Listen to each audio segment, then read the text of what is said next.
imagine the talent that my mother had born to her equals a duck. What is it, Trey? Yo, man, that's the formula. I feel like I got spoiled after going to the Melodic Blue tour show, Yeah. which he then performed the same set design and everything for the Kendrick tour. Yeah. And my other buddy Trent, who came with to this show last night, became a Baby Keem fan after seeing him open for Kendrick, because he says, and I agreed, had never seen an opener enthrall the crowd with such like a theatrical set design. And Yeah. I mean, I don't know, I've seen such a wide range of openers for shows, especially in stadiums, and oftentimes, you know, people just don't pay attention, or Yeah. there's some people in the pit that are big fans and like they just have their little section that are kind of going crazy. But Yeah. Or the lights are halfway on. lights are halfway on, and yeah, people just aren't paying attention. But anyway, yeah, so the show last night for the Casino album was a little less theatrical, I'd say. His set design was, I don't know if you've seen any videos, but he's kind of standing up on, I don't know if it's like a hill, or it almost kind of looks like a bridge, and then it just has like the light up casino in front of him that kind of flashed. So he's on a raised Yeah. a riser throughout the whole show, so that made it really easy to see, which was dope. The show was amazing. Like I should probably just put that out there first. It was exactly everything I wanted it to be. The set list was great. He came on at a decent time. Um, I'm usually a set list looker upper before shows, and I like to make playlists just to kind of follow along and know what to expect, especially if it's got some songs that I maybe know less. But the reason why why I loved the Casino album was mostly, or had a lot to do with that documentary that he put out, plus the listening party. Yeah. And I've watched that listening party event like 1,000 times. And we're gonna say, The documentary was about like the process of making the album, right? not really. It was more about his upbringing, Oh, really? and it was mostly shot on, like, it's mostly VHS shot videos from his aunt and stuff when he's a kid, and then it would fast forward and he would be interviewed about some stuff, and Kendrick was in there a couple times. And so I've always had respect for him, just knowing his process and his upbringing and how much of a nerd he is. Yeah. And we talked about this the other day too, in with Tyler, how you can just really see them feeling and being passionate about the words as they're rapping them on stage. Yeah. So anyway, yeah, to make a long story short, I feel like he delivered on that perfect. I feel like the set design was simple and a little less theatrical than Melodic Blue, but it was exactly what I expected out of this album, I guess. Yeah. Did he mostly just perform the or Casino, or like did he veer off to? It was a blend. I mean, I think he played the whole Casino album. Yeah. I'm getting a little echo. I don't know if that's coming from me or if that's coming from you. It's just my voice, though. Yeah, I'm not hearing an echo. Well, maybe it'll be fine if I just let it ride. But yeah, there's like a little graph on setlist.com, and I think it was like 70% Casino, 20% Melodic Blue, and then like 10% what's it called, Die for My Bitch, with like stats and Yeah. Mosh Pit, Honest. So anyway, I don't know. It was a good blend. I don't know if you've been to any shows at the Armory, but we were kind of off to the right side where there's like the railing separating from the majority GA group. Yeah. And we had a perfect view, perfect seats. Maybe I'll drop a little clip of the show in when I edit this thing. But you were VIP, is what you're saying? You were up. no, you're not yet. We were GA, but there's just like the little side section that you can just like post up at that Got you. isn't straight in the pit, but is Yeah. um So you weren't popping bottles up upstairs? no, we did. I was kind of nervous to be honest going to the show before or like leading up to the show because I'm like, dude, we're gonna fucking be in mosh pits and shit, and like I can't. I have no interest in doing that. But every show I'd seen clips of before this one seemed like it was at a smaller venue than the Armory. Oh, really? So for whatever reason, yeah, maybe the Armory, maybe just like the theaters or like the Fillmores and stuff were too small. I mean, Armory still seemed to be great. Like I don't think it sold out, but it was still pretty packed in there. Mm-mm. Well, I should actually look into it after this to see what the capacity is of the Armory versus, like the Fillmore or whatever. But my buddy Mario that I went with bought his ticket an hour before the show for like $68. That surprises me. I don't know why he slept on so much. Like I don't he know either. he's one of the coldest. Like Melodic Blue is literally one of my favorite albums ever. Casino is Yeah. great too. Plus, like we've said, his like passion and mastery for his music and like everything that goes into it. If you're paying attention, you notice that, and even if you're not, you should be able to notice it. Um But that's interesting to me. Well, who opened for him, and then who did he bring anybody out? No opener. We had like a DJ opener, which he did on his Melodic Blue show too, and he didn't bring anybody out. I mean, Minneapolis is pretty rare for folks to bring someone out unless they also happen to be playing a show or something, but there's not a lot of people unless they have an artist from Minnesota on the song that they're gonna travel here to come out. But Yeah, I meant more so for the opener. yeah. Yeah, Because I find that weird too. It's always so hard to find online, it seems, who openers are when like people don't promote it like that if it's not some big artist. yeah, Um, but yeah, I don't know. I haven't seen a ton that were like that, but I mean, people were going crazy for the DJ, I guess. But heard you. Dope. Yeah. Well, I'm glad you enjoyed it. That's like I said, that surprises me that less people showed up. Oh, also too, speaking of venues in Minneapolis, what's that venue like in Uptown? Have you been there? That one that was like a movie theater that they converted? Is that a good yeah, venue? that's where McGee played. Oh, really? Like the best night of my life. But it was dope. I had never been there actually before they converted it, but you could tell it still had kind of the nostalgic vibe with upgraded features. And they put these big screens on either side of the stage that you could see the visuals throughout the whole show. Yeah. And I don't know if it was the filter they had on it. I'm sure that McGee's set design played a role in that, but yeah, I don't know, dude. That venue's sick. That's the only show I think I've seen there. Um, but that shit's lit. Did you go to a lot of shows when you still lived here?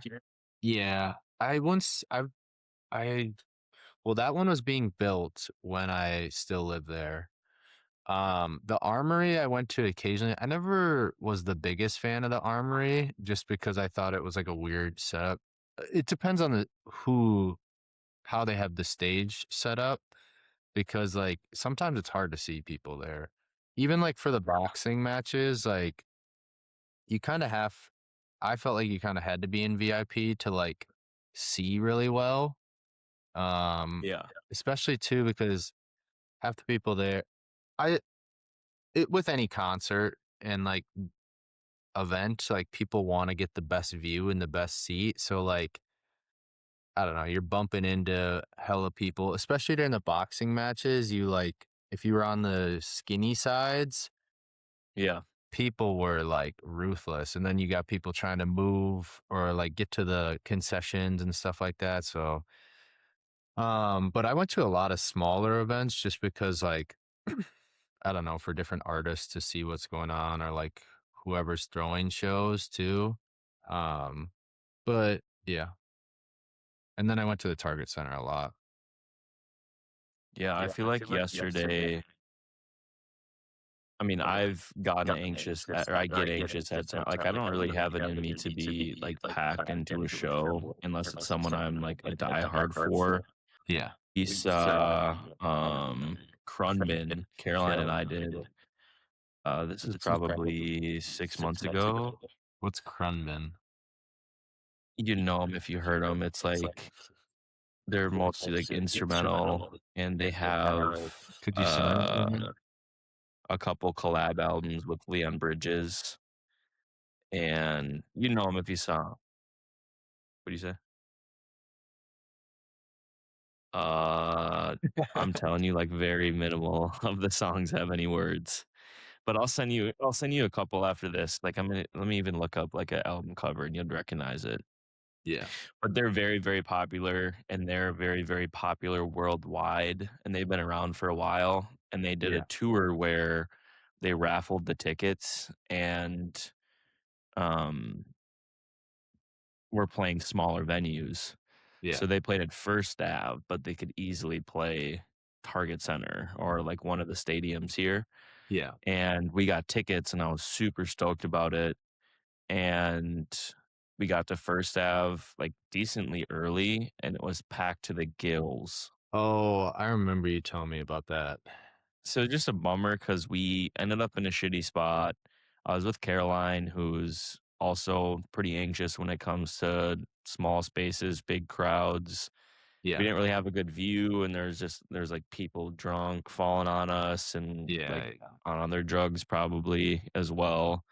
So it was a cool concept in theory that they were playing small venues, but debatably irresponsible because it's like Yeah.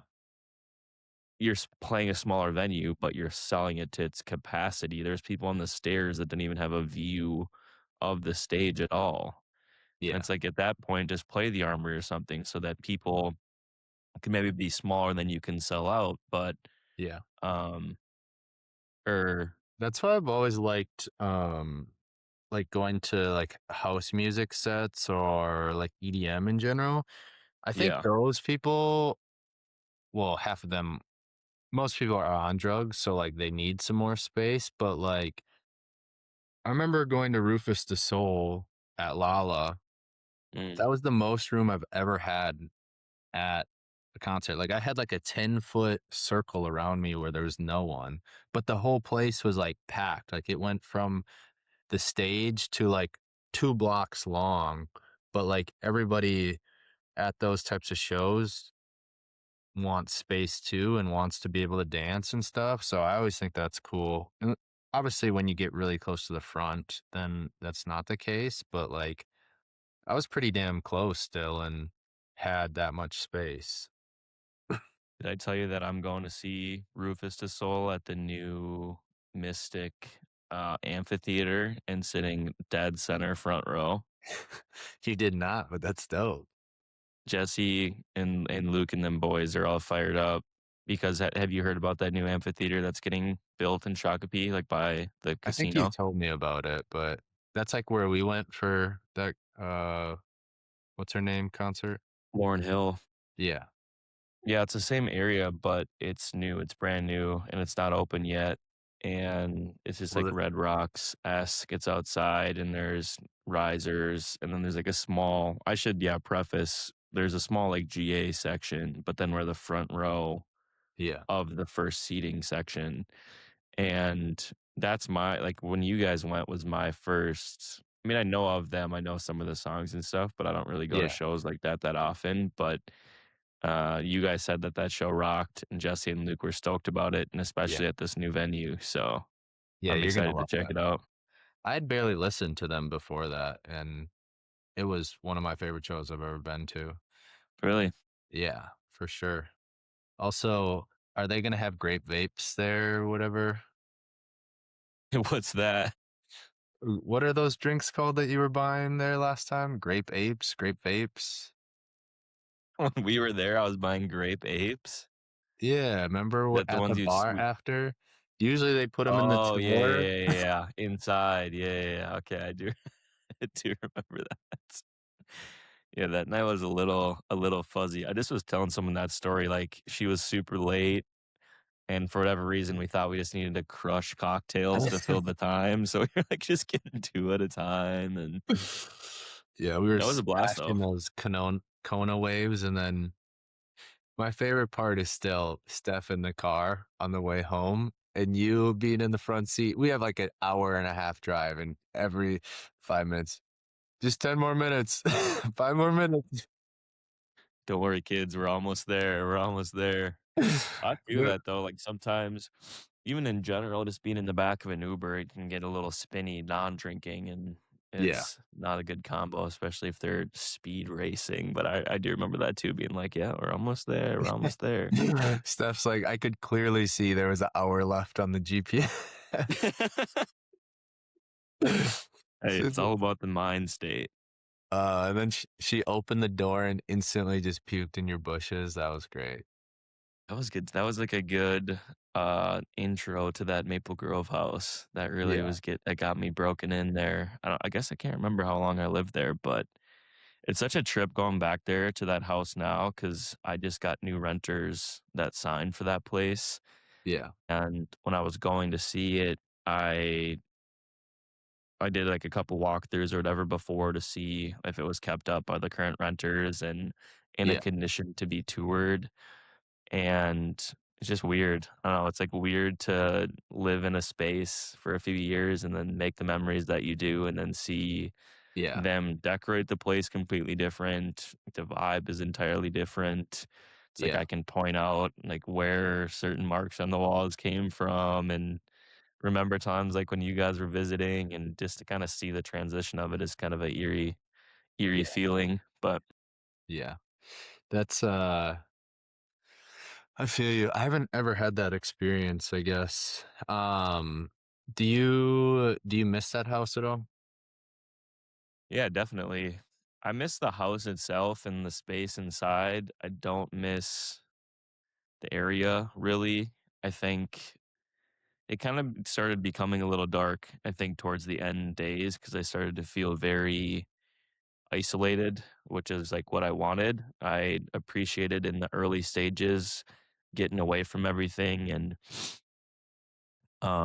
having my own space, and it was plenty of space, especially since it was just me, Yeah, so there was times I would be like, "Damn, like, it's just me in here." Kinda became, a little lonely at times, to be real, and, like, we always talk about that time period, especially since it was so introspective and, coming out of a relationship and figuring out what I wanted to do with work and going yeah, on all these long walks and journaling, and I had a big whiteboard in there with all these business goals, and, um, so I don't know, it's more, symbolic, I think, than it is, yeah, truly missing the space itself. I think it's just remembering what, kind of becoming the person I now am and like what I learned about myself and like what that house represented for like an in between phase between, yeah, X era of my life to kind of where I'm at now. So there's a lot of that I think packed up in there and it's not necessarily tied to the house itself or the location or yeah, anything like that. yeah. It makes sense. It's like that was a very transformational time for you, and going back is like re-bringing up a lot of that stuff, and then also being able to kind of feel maybe where you were at, and I don't know, just feel different feelings that you probably don't think about often because you've moved past them in a sense. When all the feelings of fake it till you make it and manifestation and all that kind of stuff. Sitting in a house, like coming home after a night out and just like sitting in a house. I remember I bought my car too, like shortly after I moved in there. And I remember I would just be like, this is my garage of my house with like my car that I just bought. And there's like no one else here. No one can really tell me shit. Yeah. Whether I could afford that stuff or not at the time, I remember just being like, hey, like you made these decisions. Like you gotta Same. you got to be able to show for it now, and you put yourself in these positions to continue to grow and to continue to expand on this stuff. And Yeah. like, I'll be real, like, financially, I wasn't always in a great spot during those times, and, like, it might Yeah. have not been the best decisions that I always made with money, but I always did that, um, anticipating kind of that being the Yeah. The norm. next rung of the ladder as I continue to grow myself, my business, and all that kinda stuff.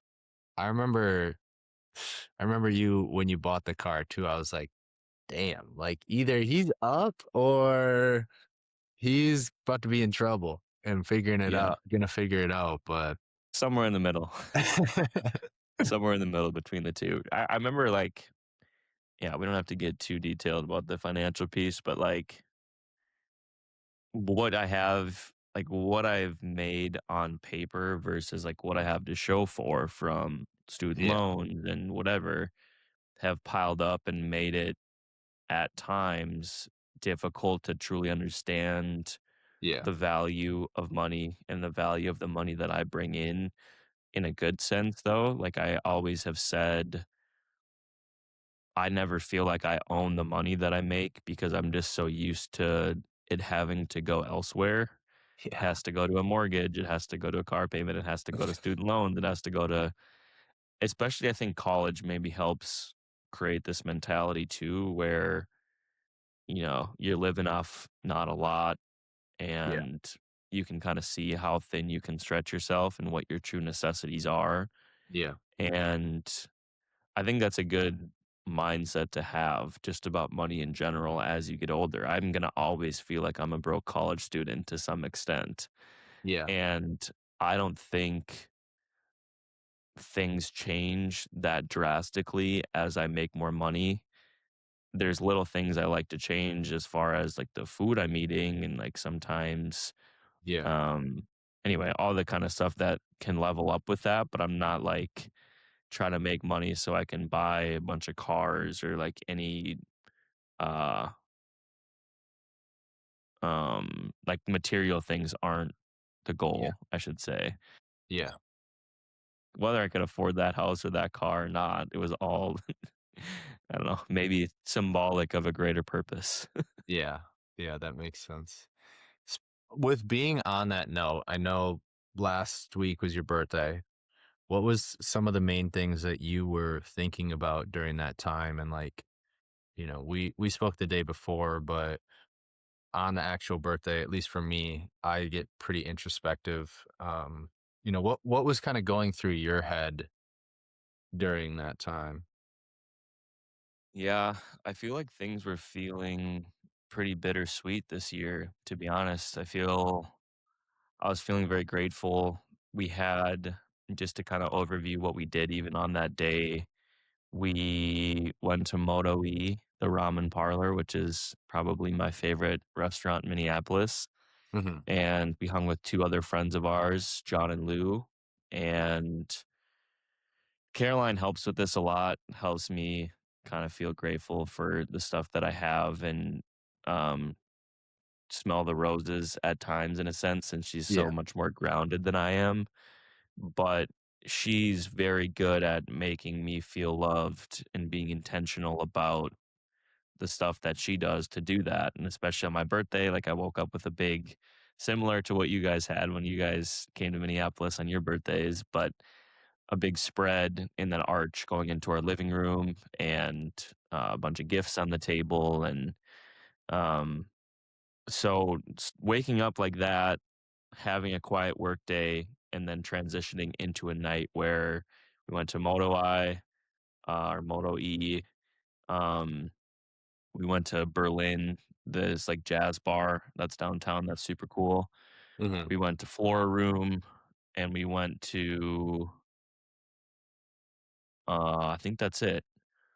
So I had, like, kind of my day, my, like, intimate day with people that I loved, and then the hmm, next day we did, like, a 2.0 of that where my family came and my high school friends came. We went to the, brewery that's down the street, and I came back and watched the Wild game, so I feel like I got my fix in of everybody that I care about, I know you didn't ask me what I did for my birthday, so maybe this is a roundabout way to get there, but I was feeling abundance in the sense that like I got to be around all the people that I love and appreciate on those days.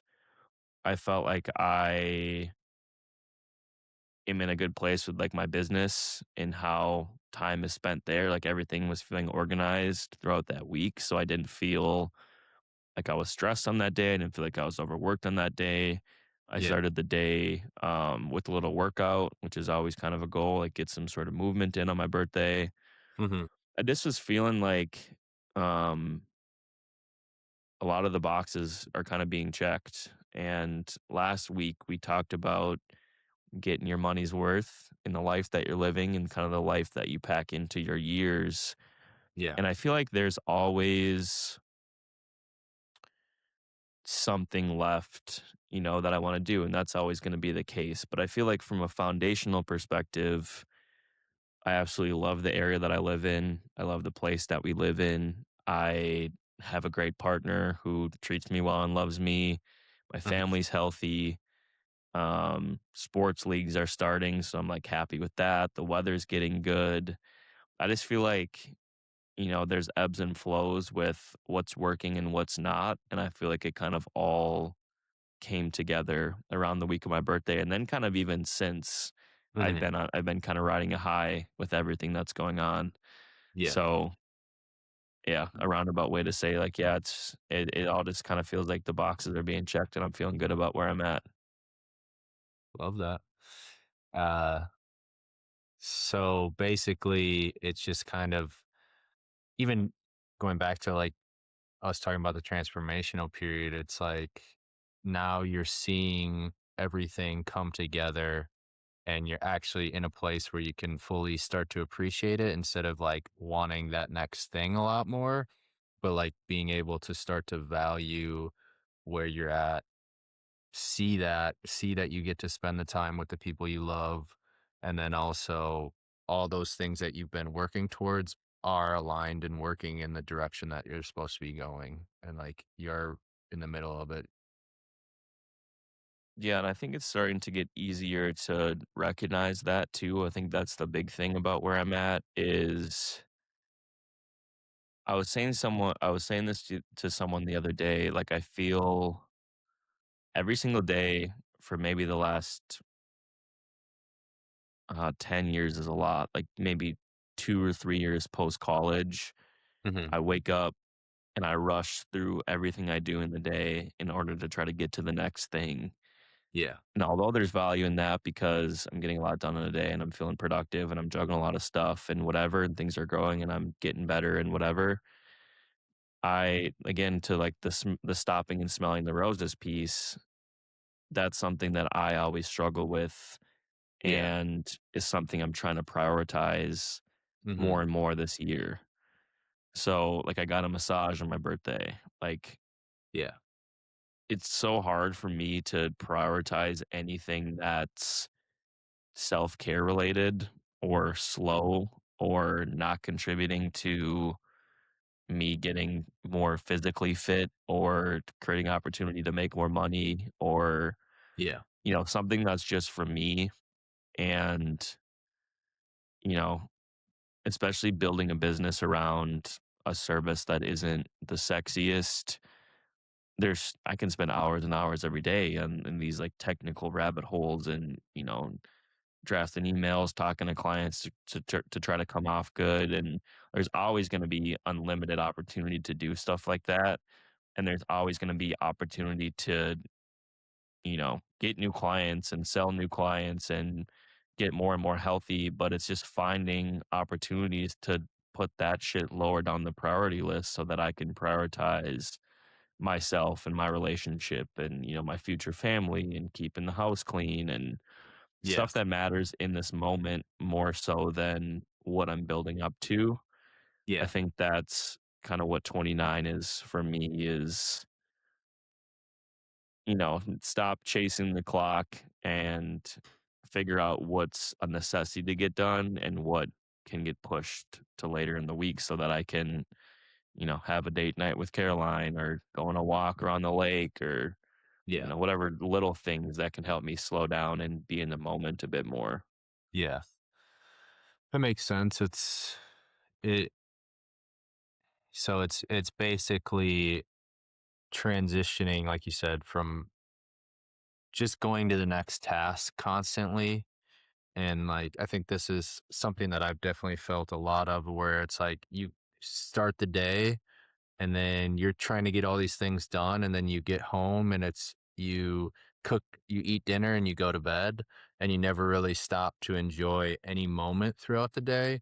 And now you're starting to understand how to take the time and actually be present in all these different moments, appreciate them, and then also like not feel like you're just trying to complete your life, get the day done almost as quick as possible and get as many things done, but more so like, how do I slow this down and actually appreciate the time that I actually am breathing and with people that I love? So that is Yeah. that kind of what you're saying?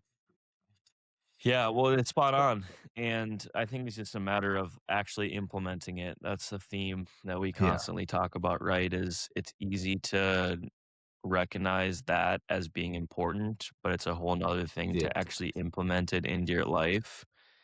And there's little ways to do that. And let me look and see what this app is called. But Amy put me onto this app called Yeah. Open, which is Uh-huh. kind of like a Headspace esque um like meditation and breathing exercise app, but it has like a super, super cool Yeah. and easy to digest interface and all these different exercises that are anywhere from 30 seconds to 15, 20 minutes Yeah. and all serve somewhat of a different purpose. And it's less daunting than just starting doing like Wim Hof or, you know, some sort of Yeah. like they're taking for a course. Yeah. Point being, I downloaded that app and now it's how I start every day. There's like this espresso shot. It's called espresso shot, and it's like a breath work Yeah. practice that I think is 2 minutes or something that you just do super quick, and it's just a way to Yeah. kind of set the tone for the day and stop and breathe into the million Yeah. things that you have to do that day. I think that, well, there's a few pieces to that. I mean, not going that are similar to the app. Like that's cool that you found that and that's working for you. I think like one piece that you really touched on was Caroline. Like I think especially for me, Steph has helped me feel a lot of those things and like reminds me um to take that time, like you're saying, and like actually be grateful and understand what it means to be grateful. I think one thing that I've done recently is like, I mean, I'm Catholic and trying to be better with my relationship with God every day. But I think what I've noticed recently for myself is like, I didn't understand how so many people like pray 5 times a day or like what that means. But I think what I've started to notice is that it's like, okay, when you get in a moment, being able to stop for a second and like it kind of goes back to this thing that you talked about a while ago where you're able to like you would practice meditating in any situation. And I think what I've realized is that's kind of the same practice of like stopping when you're in a moment that maybe feels like a lot, Mm, or that you are enjoying, and just like stopping and thinking for a second and being like, oh, thank you, just even saying thanks, I'm glad I'm here. um, you could mm. say that to the universe or to yourself or whatever, but for me, it's like it's to God, and um, I think that's made me appreciate a lot more moments, and then it's helped me feel a lot more lighter in my day to day because I've been like, oh, now I understand what it means to be grateful instead of like just wanting more all the time, if that makes sense. Um, and It's well said. yeah, and the last piece too that I think you do a really good job about, and that I've been talking to like my therapist with, is like the importance of routine. Um like I know you have your morning routine where you are making that drink that some people like, but it's like your energy boost. Um, but she was talking about how the importance of having these routines so that it like kind of brings your mind to a place where it can think, and it's also like getting you set up for certain things. Um, and I've just noticed like when I'm in those moments now that I'm actually thinking more instead of just thinking about like, okay, what am I supposed to get to next? What is the thing that's coming after that? And being like, no, I'm just gonna enjoy this process of this routine, and then being like, I don't know, you can think about other things too, but thinking about how you actually are looking forward to doing that piece of your day. Can we talk about therapy a bit more? Did you just start going to that? Yeah, I did recently start going to that, but yeah, I'm open to that. Yeah, I'll give my 2 cents and experience too, but when and why and what have you kind of got out, at least in these early stages from going to therapy? I think for me, it's like it kind of goes along with what you're saying, like with not being able to appreciate moments, always at times life gets overwhelming. And then being able to recognize when it is getting overwhelming, and then like just having how you can just like techniques to feel more like yourself. Like she was even saying to me, okay, start naming things that you're seeing when you're feeling anxious. And I've heard that before, but like, sometimes you read these things or say all these different things and you're like, oh yeah, that might work, or you try it once. But I guess when it comes from a actual licensed therapist and they start to be like, okay, well, based on what you're saying, I think you should try these, and then you start trying them, like, you know, it's it kind of hits different a little. And for me, it's a lot of just like being able to be in the moment, be in my body, like remember. She was just saying like, I think you've gotten out of routines. I think you need to get back into the routines that you have, and like having more structure based on who I am. Like, I mean, if you walk in my apartment, you'll understand that I need structure. And if it's not structured right, then I'm like kind of going crazy. Um, and just like being able to recognize where you've gotten away from yourself. So I think that's what she's helping me realize. Um, but it's also nice just to like have somebody to listen to you and then give give advice, and not like it's almost they care about the outcome, but they don't care about the outcome too. Like, where it's what is that, bipartisan? Uh Mhm.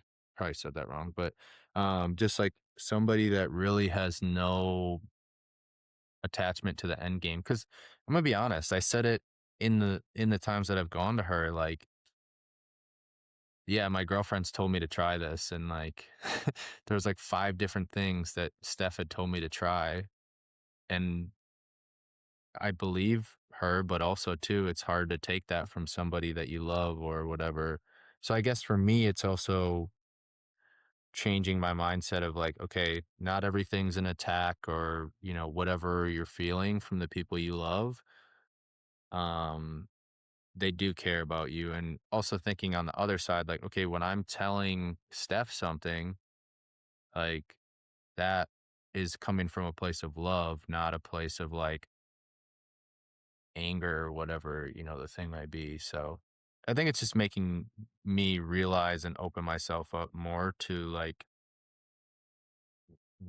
kind of, I think it goes back to the piece of being grateful and like understanding how to be in a moment. So So it did for me too. I think the way you explained having someone as a neutral source is super important.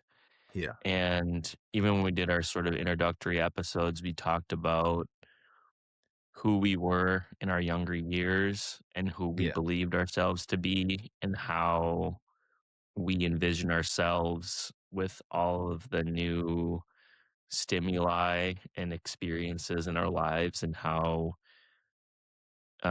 we kind of see ourselves through a different lens than we may have in our younger years. yeah, And again, in reference to the Maple Grove House days, that's when I was going to therapy too, and I was very anxious at that time. And I had a lot of stuff in my head, and I had a lot of reasons why I thought therapy made sense, and I just ripped the Band-Aid off, and I didn't really know what to expect, and I think I hit the jackpot with the therapist that I worked with at that time because there's a sort of taboo that I think exists when it comes to therapy and even talking about it as a Yeah. whole with, something must be wrong with you if you decide that you want to go to therapy or you need to go in with some specific end goal. And I think I initially did go in like that and thinking like I'm anxious and I have such a busy brain and I need someone to kind of help organize these thoughts. And once I get done, I'm going to come up way less anxious and whatever. Yeah. And I think a lot of those things were true, and that is some of what the value was that I got out of it. But having a person to, kind of brain dump on and have them articulate responses based on who you are and how you speak and how your brain processes things, I think is such an insane value. Yeah, for sure. Um, Something that I mean you've called me out for in the past, and just something that I know to be true about myself is I sometimes struggle to just say things how they are. I give them a very long-winded explanations and run around ways, and this probably comes from dressing stuff up to sound good in the corporate world. Yeah. But I worked with this therapist for maybe 3 months, and then I don't know, is it inpatient or outpatient when you're just like working with like in how we get therapy? Like, is that considered I inpatient? think if it's in person, it's in parent or inpatient. I'm not sure actually. Either way, she left. She transitioned to the opposite Yeah. of whatever I'm explaining. So like we couldn't work together anymore, but we kind of had to, dump a lot of stuff in our last few sessions because it's kind of a slow burn, right? Like the first handful of times you meet them, you're just explaining everything about yourself and kind of the goals of therapy and who you are and like what you're anxious about. And we Yeah. kind of got past that point. We started to get a little deeper and talk about why my brain might work the way it does and some methods and like little tips and tricks, like you said, to kind of help bring you back to the moment or pull myself out of those anxious thoughts. But I'll never forget my like last session with her was the first time that she sort of just laid it all out to me because they listen a lot more than they speak, and they speak when necessary Yeah. and kind of let you talk through stuff, which is I think the type of therapy that I appreciate. But Yeah. I remember her saying to me, she's like, when you transition, if you find a new therapist, you need to do a better job at um saying things the way they are, and Yeah. remember that you're explaining to this person what's in your head, and it should be at face value. You don't need to give the answers in everything that you say because that's the purpose of the therapy. Yeah. And I just think about that all the time because it's just um, something that I discovered through that. Yeah. And uh, yeah, I don't know. Therapy's dope. I'm glad that you're going to it, and it's been on my mind too. That's why I think this is timely. Like Caroline and I had talked about going and like going not just when you feel like you have a reason to, but because Yeah. it's always sick. I think with everything that we have going on and all the stuff in our brains to have, Yeah. someone serve as a file organizer for all the busy stuff in our brains. Yeah, exactly. I mean, especially based on the last thing you just said of like going even when it feels like you don't need it. It reminds me of like prayer too. They talk about that with like going is like you always want to pray when it's good, when it's bad, when it feels like you need it, when you don't need it, all those things. And I think that's the same kind of thing that could help with therapy too, is like because sometimes you're whether you know it or not, like there's stuff leading up to a time where you're gonna need it, and now you're playing catch up instead of like being proactive in a sense. Um, but no, I agree. I think it's even making me realize, especially with how I'm talking to why it's it's making me analyze myself again, in a sense, and like because she was even talking about, she's like, I need you to pick out like triggers, like all these different things, and like keep almost like a journal of like what's happening so that you can start to realize and we can pick apart like, okay, what's actually going on. Because one thing that she said to me right away, she's like, I'm going to tell you how it is, and I'm not going to sugarcoat anything, which, like, I love people like that. And Yeah. sometimes, I mean, that's the type of person I want to be, but sometimes I think I do the same thing of like dressing it up or not wanting to offend. And I think that goes into like societal norms nowadays where like it's such a big issue to offend somebody, but no matter what you say, anyone's going to get offended, like, or anyone could get offended, whether you say a lot, you say a little, like, but being okay with being yourself and just saying something. And like, I think this goes back to stuff we've talked about in the past too, where um, you can always change your mind and you just still need to be open to hearing the other side or whatever. So I don't know. I think that's one thing that I'm hoping to get out of it, even though I didn't really come in with a lot of expectations of what I wanted to get out of it. I just wanted to like learn and I don't know, hope to feel better in a sense and like understand myself more. And I thought it was also just something that I haven't really done a whole lot of, and was hoping that, somebody could kind of teach me something in a sense or even just give me feedback and me being a lot more open to it compared to a loved one. So, So I was just thinking as you were talking too, that's a weird, unique benefit of it as well is, you know, you go, you need perspective and you go to your girlfriend and you get that response that you'll know you'll get from them. You go to your friend, you get that response that you know you'll get from them.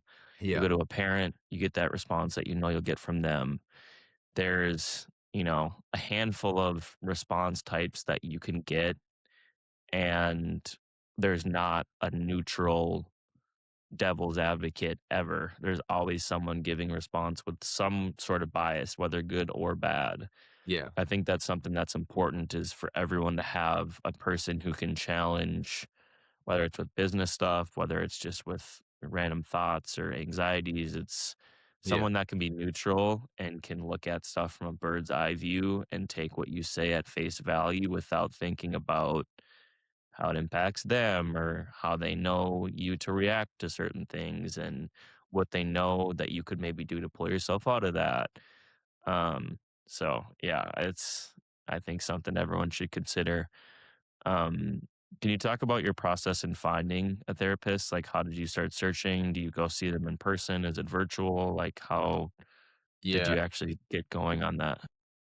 For me, it was just kind of like my my job has a lot of like different uh Resources? yeah, different resources for it. Like obviously you guys know I work at Salesforce, so Salesforce does a really good job of like having all these different ways and like making it easy for you to find help. Um I I kind of went through a few different people, tried a few different things, and then finally like got a referral for somebody and really liked her.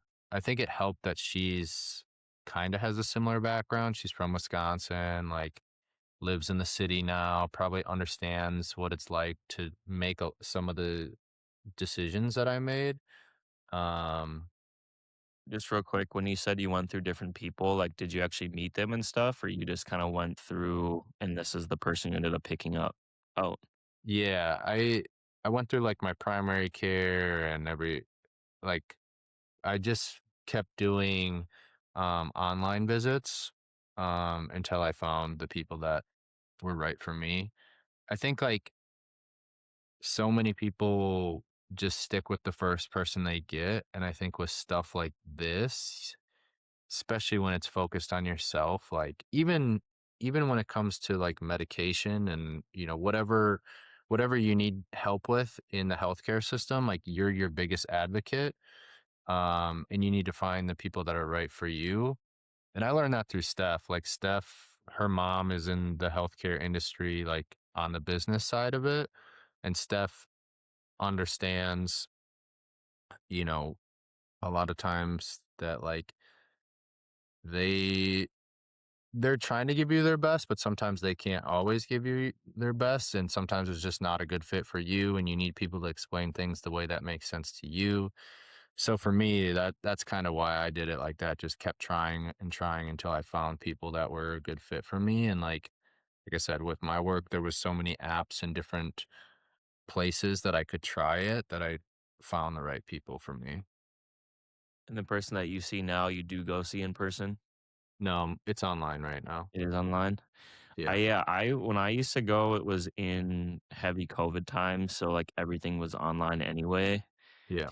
and I think I would struggle to do it a bit more if it was in person. Like, I think I would maybe be it would be harder to be as vulnerable, like, with a stranger if I was in the same room. I don't know if you feel the same, but it Yeah. almost feels less real if it's through a camera, but I think through a good way. Like, I feel like you can get the same value, but maybe not Yeah. feel the in the room energy the same way you might Yeah. if you're in person. I go back and forth with that because I think like I understand that a lot of communication is through your body. So that is one reason why I'm like, okay, is this not as beneficial Yeah. compared to me going in person? Um, Also, I remembered what the difference between inpatient and outpatient is. Inpatient is like when they're basically hospitalized. Outpatient Mm, is when you don't have to be like staying there. I'm pretty positive. okay. Yeah, so outpatient must have been what she was doing, and then she was yeah, because I remember her saying it was for a specific industry or something. Yeah. But either way, this I'm glad we're having this conversation because Caroline and I talked about this somewhat recently, and Uh-huh. it's been on my radar. And now, especially the area that we're in, it's pretty cool getting to find chiropractors, massage therapists. Like, there's a lot of very, I don't know what the word is that I'm looking for, holistic, Yeah. creative, good energied people in this area. So a lot of the times, the places that I'll go for massage or, chiropractor, like whatever the case is, matches my energy well. So this is kind of getting me fired up to go and try to find someone to do the same just because I don't think it's that heavy of a lift. Like, it seems like a big band-aid to rip off. And again, talking about like the taboo of therapy and even just finding time to support yourself is Yeah. tough to do. But I think this is one, even if it's, an hour a week, 30 minutes a week, whatever the case is, it's one that will help with everything else that I have going on. And I was talking to Shay about this recently too. We both have that mutual friend, Shay, who um very woo woo, very tapped into the earth, very Yeah. central nervous system focused, and believes everything is to a bigger picture and whatever. And my feeling right now is, with everything that I have going on with my business and, my physical health and like some of the goals that I have, I believe that locking in on this kind of stuff, therapy and meditation and breath work and stuff in this specific time period is essential for me, because if I'm able to take myself out of the work and then process things and then go into everything I'm doing with a sound and intentional brain, Hmm. it's going to, 10x everything that I'm doing, just because I know that if I just do the work to do it, Yeah. that it's not going to get done to the same quality. So I'm glad we're having these conversations. It's all I'm laughing though because we're talking about like throughout this whole time, like, oh yeah, being grateful. And then you're like, I'm gonna master my mind so I can 10 so I can go accomplish more. And I think it's just funny because I feel like we've been going around like being in the moment, how this is good for us. And you're like, Yeah. it Well, is and just I don't, and maybe 10x isn't the best way to say it. It's almost just like enhancing the quality. Like now yeah, yeah. I kind of I have a good idea of capacity and like the effort that can be put in, but it's like I can just keep punching the clock and doing that work to get it done, or I can step outside of it and then yeah. keep things clean and organized and done to the best of my ability. I think it's hilarious how like both of our brains go to a place where at the end of the day, it matters about what we can hitting goals and like all these as much as we're like we want to get better, I still want to hit all these goals that I have and I know this will help me do it. That's why I'm gonna do it. Instead of Right. just like sometimes being like, I just wanna be in a good place, you know? I wish I could do the same thing and just be like, yep, I just want to do this because it's something I want to do, not because like there's some sort of outcome in a sense attached to it.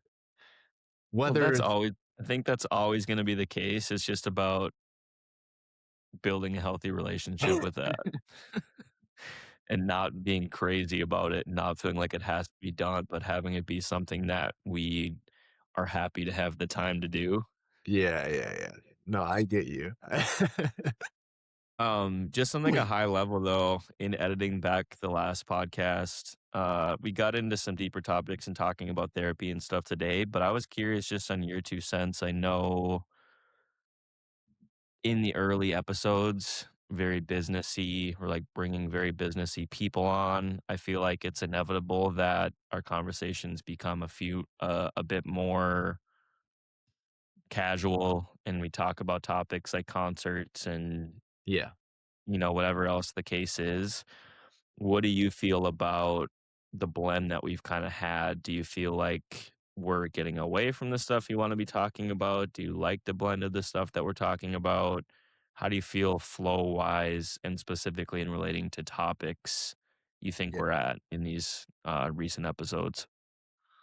I kind of like the transition. I think this goes I noticed early on that like it almost feels like you're repeating or we are repeating ourselves a lot when it comes to certain things.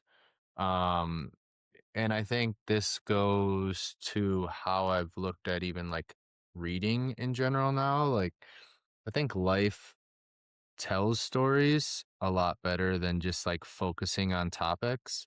Um so finding that blend and like making more of a conversation out of things instead of like a checklist to me feels better. Um, some days it is just all us bullshitting and talking about random things, which I think is fine too. Like at the end of the day, this is for us. So I like talking about that stuff. So that's fine.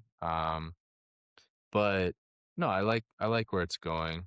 And I think also too when we have different guests and stuff, like it's boring if we're just focused on just these things instead of like allowing them to show their personality and the things that they like. So that's kind of where my head's at. I don't know, how do you feel about things?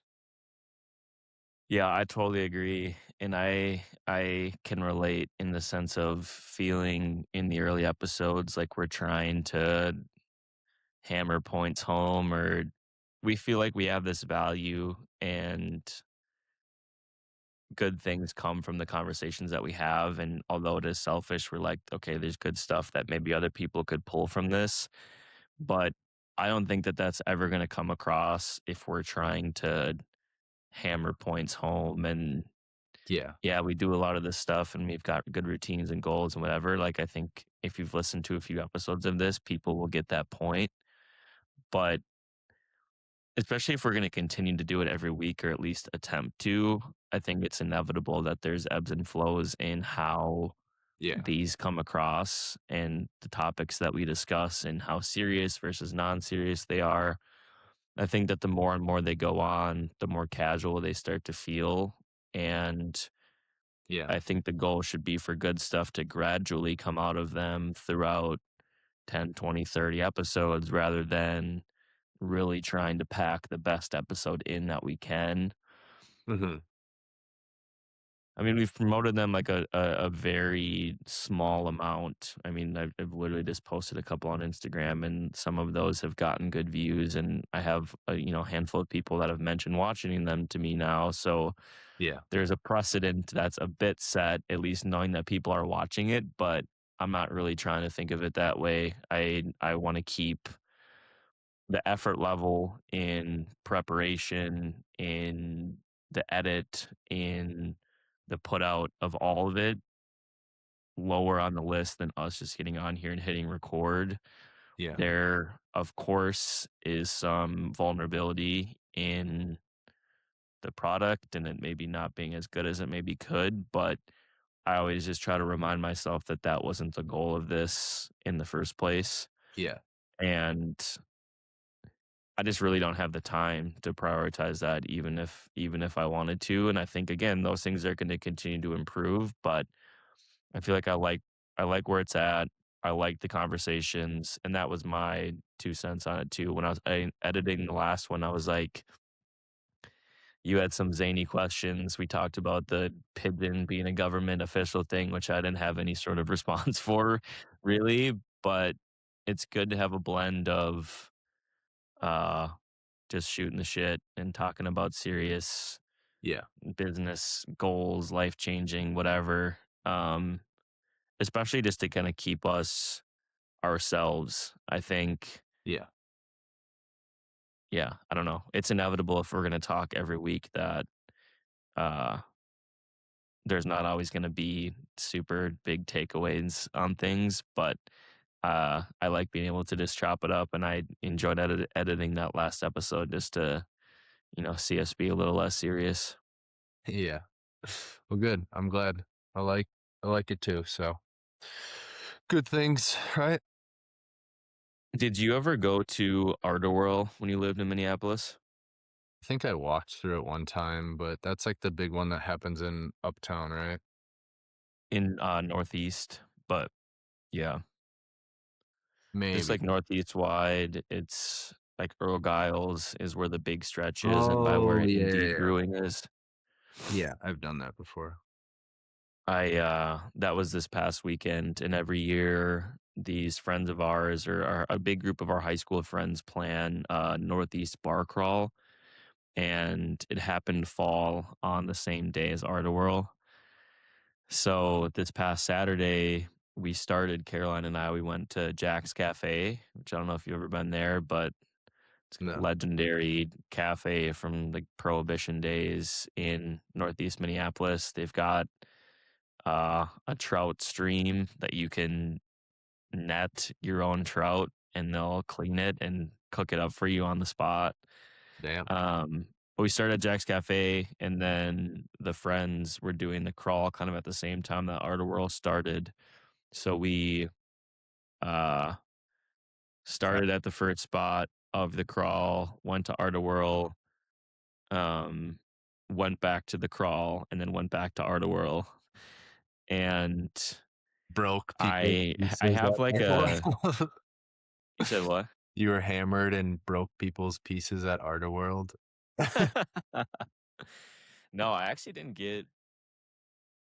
Uh, I guess towards the end of the day, I got decently hammered, but I have like like networking with a little asterisk next to it because one, I love Art-A-Whirl. I think it's like my favorite weekend of the year because you're just surrounded by sick artists and it's almost like a hipster state fair. Like it's just all insane and like cool dressed people and cool artists and stuff. But I'm interested to know where your relationship is at with networking. And the reason I ask this is because Caroline and I spent probably 45 minutes in this one guy's gallery talking to him and like his other boy who ended up being involved in a bunch of stuff throughout Minneapolis and had all these cool ideas. And Mm-hmm. I think about like the term networking a lot because in sort of the big, uh, in like the skin tones heyday, we were doing a lot of networking. We are going to a lot of events. We are chopping it up with people. But I think networking in that case had a different connotation than Yeah. what I had known to be networking of like wearing a suit and tie and meeting someone for coffee and asking them everything they do about their business.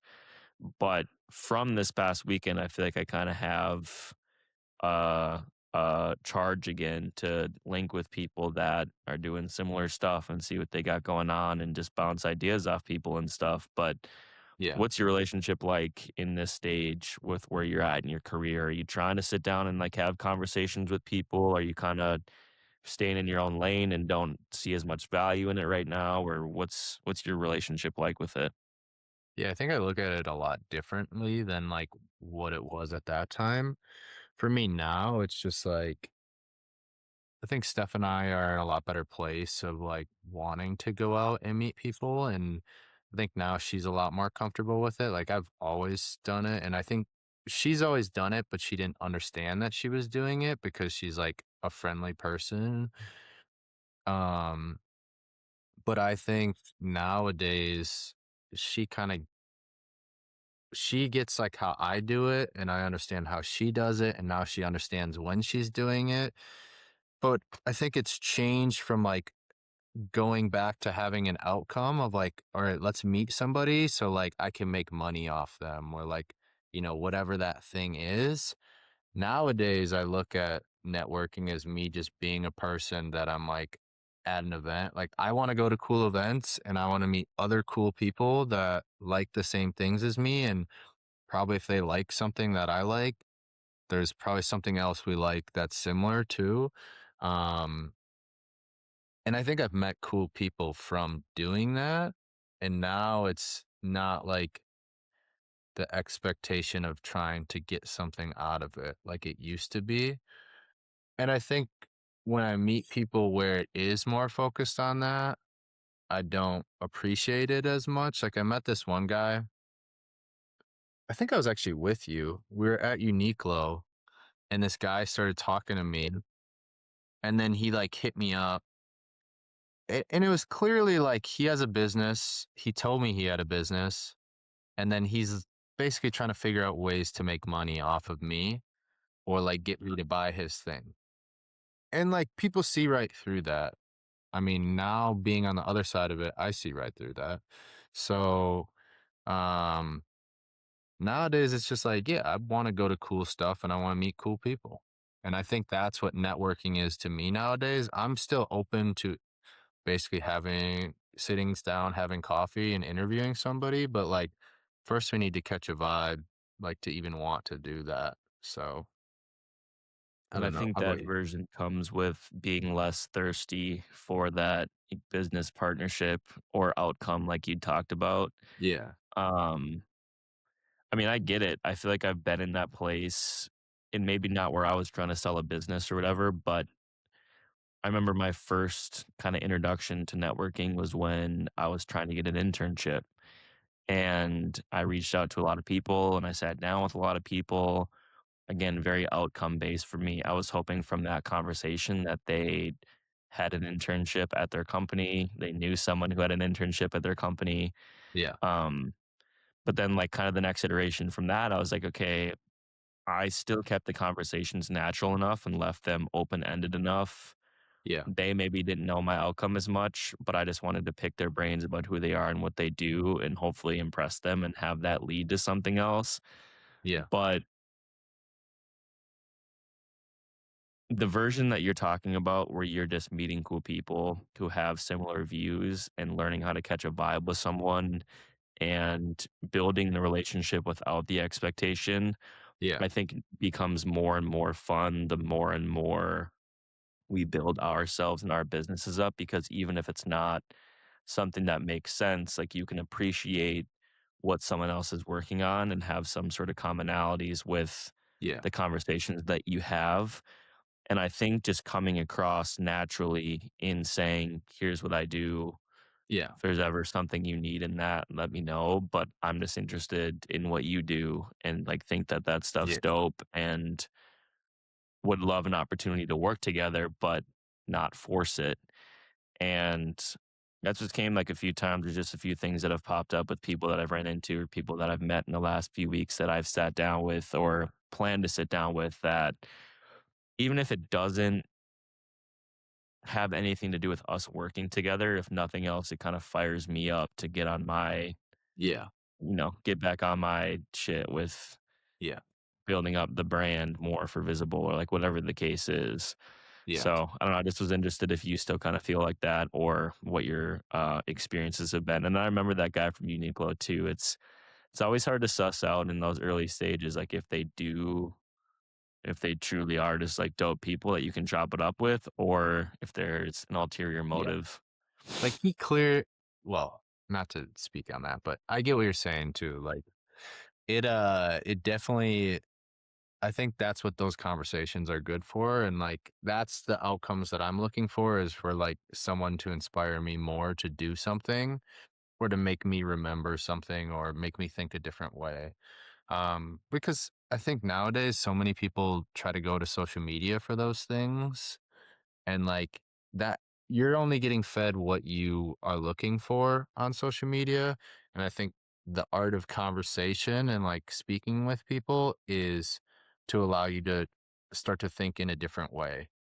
But I think Yeah. one thing that I've gone to throughout my years is like at some point for me at least, I started to get stale on conversation or like not understanding that everybody has value in their own sense. Like I've always treated people the way that I want to be treated or like they're all equal, but at times I've faked me caring about a conversation where now I'm back in a place and like I want to stay in this place always of like I think you're going to find a different perspective from every single person you talk to because they have crazy experiences that, sorry, You're good.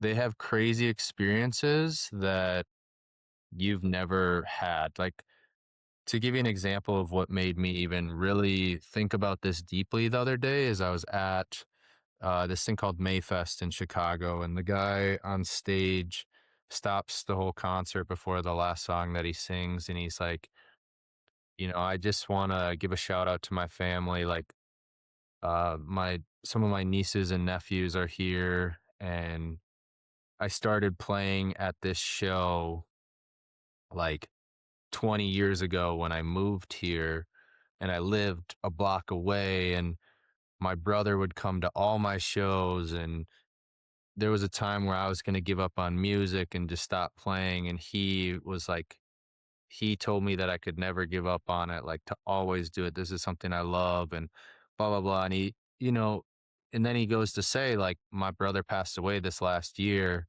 This is his favorite song. It's a Bruce Springsteen song, and I'm gonna sing it for him.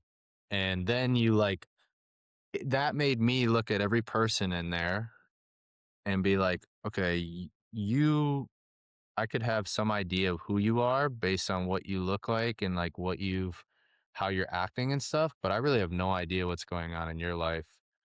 Yeah. Um, So the perspective you're saying from that story being told at the concert was just giving you a better appreciation for the different stories and the different perspectives of the people in the crowd during that show.